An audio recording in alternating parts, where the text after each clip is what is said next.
வணக்கம் நண்பர்களே.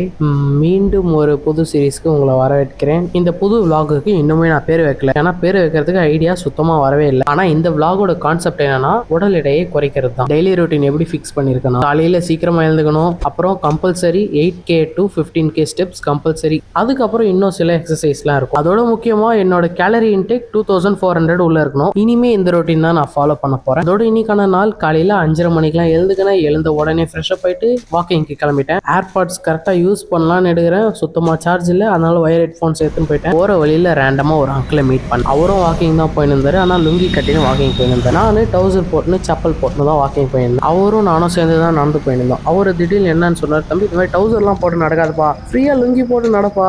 நானும் அவர் சொல்றதுலாம் சரி அங்கிள் சொல்லி அவரை தாண்டி வந்த உடனே யாரா அவன் அப்படின்னு சொல்லிட்டு அப்படியே என் ஃப்ரெண்டோட கடையான்னு போயிட்டு அவங்க கிட்ட ஒரு கிளாஸ் தண்ணி மட்டும் வாங்கி குடிச்சிட்டு லைட்டாக பேச்சை போட்டு அப்படியே வீட்டுக்கு போயிட்டு வந்த உடனே ஒரு 50 ஸ்குவாட்ஸ் மட்டும் போட்டேன். இன்னைக்கு முதல் நாள்ன்றதால அதுக்கப்புறமே என்னால் நடக்க முடியல சுத்தமா. போக போக 50 ஸ்குவாட்ஸ்ல இருந்து ஒரு 100 ஸ்குவாட்ஸ்க்கு மாறிடுவேன். அதுக்கப்புறம் என்னோட நகத்தெல்லாம் நான் வெட்டி வாட்டர் வாஷ் வேலையெல்லாம் முடிச்சுட்டு எனக்கு பிடிச்ச பிங்க் கலர் ஷர்ட்டையும் தொலைன்னு இருக்கிற ஒரு பேண்ட்டையும் போட்டு ரெடி ஆயிட்டு வேலைக்கு கிளம்பிட்டேன். அதுக்கு முன்னாடி சின்ராசு ரொம்ப கத்திக்கினே இருந்ததுக்காக அவனுக்கு பிரேக்ஃபாஸ்ட்டுக்கு 2 இட்லி மட்டும் கொடுத்தேன். நீங்க உங்க வீட்டுல இந்த மாதிரி பெட் வளர்க்குறீங்கன்னா இட்லி போட்டு வளர்க்காதீங்க. ஆனா நாங்க அந்த மாதிரி வளர்த்துட்டோம். இந்த கமர்ஷியல் ஃபுட்டை விட இட்லி தோசை தான் நல்லா சாப்பிடுவோம். அதுக்கப்புறம் நான் மார்னிங் பிரேக்ஃபாஸ்ட்டுக்கு 3 இட்லியும் சட்னியும் சாப்பிட்டு 20 நிமிஷமா ஆட்டோக்கு வெயிட் பண்ணி அதுக்கப்புறம் ஆட்டோ வந்ததுக்கப்புறம் ஆட்டோ பிடிச்சி வேலைக்கு போனோம். கொஞ்சமா உடல் நலம்லாம் ரொம்ப மோசமா மாறிச்சு. ஒரு 4 மணி அளவுல திரும்ப வீட்டுக்கு வந்துட்டேன். வீட்டுக்கு வந்ததும் இன்னும் மோசமாயிடுச்சு. கடைசியில என் நிலைமை எப்படி இருந்துச்சுன்னா சென்னை படத்துல சார் சங்கரனை செத்துட்டாரு சார் அந்த மாதிரி ஆயிடுச்சு. அதுக்கப்புறம் என்ன ஸ்ட்ரைட்டா டின்னர் தான் வீடியோ எடுத்தேன். 4 இட்லியும் காலையில வச்ச சாம்பாரையும் சாப்பிட்டு அதோடய நாளை முடிச்சுக்கினேன்.